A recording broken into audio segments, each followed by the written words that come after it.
Hi, my dear friends. In this session on the series of for project management tips, we touch upon the topic of creating a project charter. One of the critical steps in the project life cycle is the creation of project charter. Without this document, it is like a project is like a ship without a rudder. You have nothing to steer you in the right direction. The project charter thus describes the project vision, objectives, scope, organization, and the implementation plan. It helps you to set the direction for the project and gain a buy-in from your stakeholders as to how the project will be organized and implemented.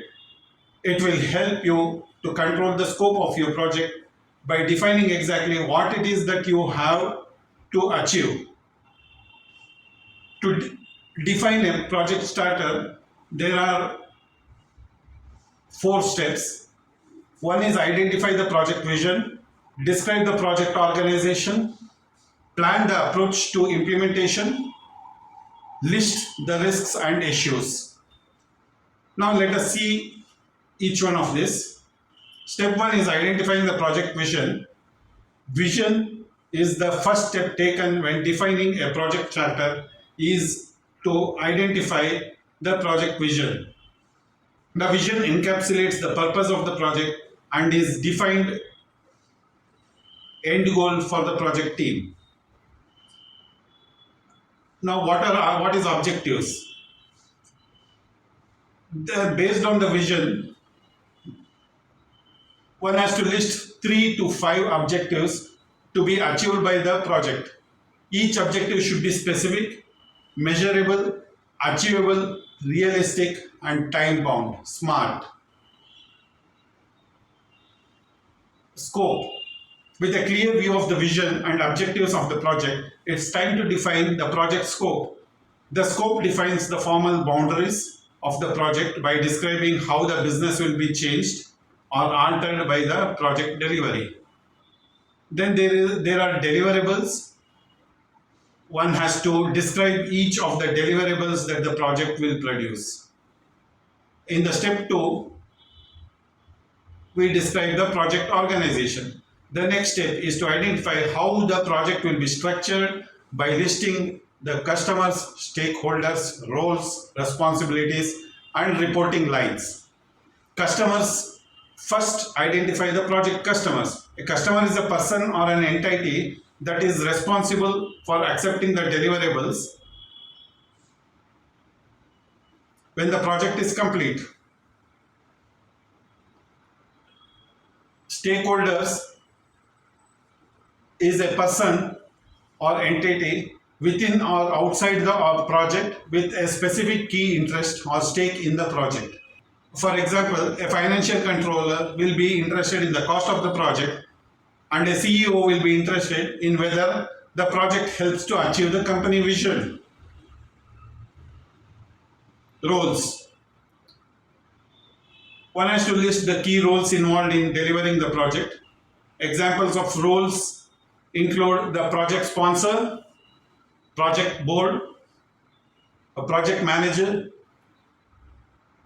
Summarize each of the primary responsibilities for each of the roles listed and identified.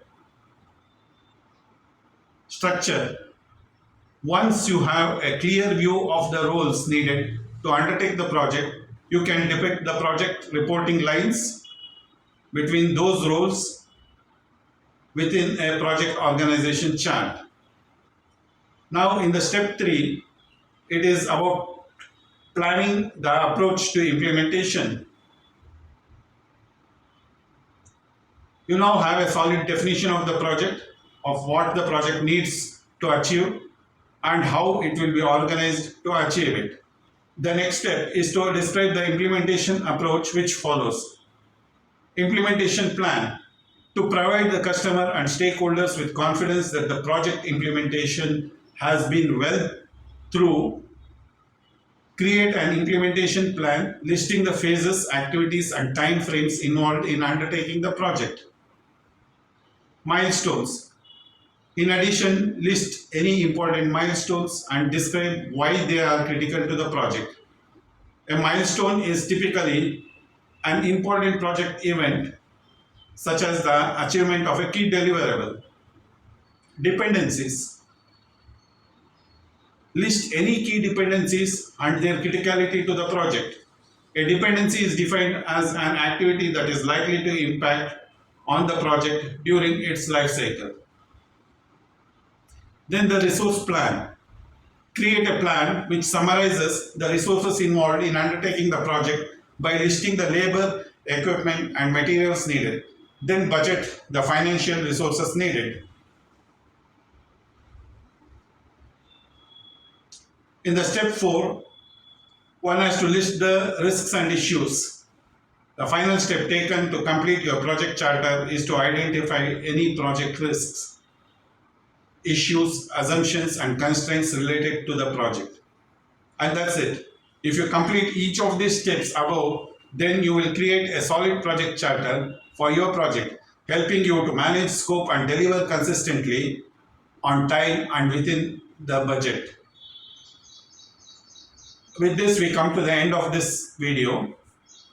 We kindly request you to like, share, and subscribe to our channel, which will encourage us to bring in more and more such useful videos. Thank you.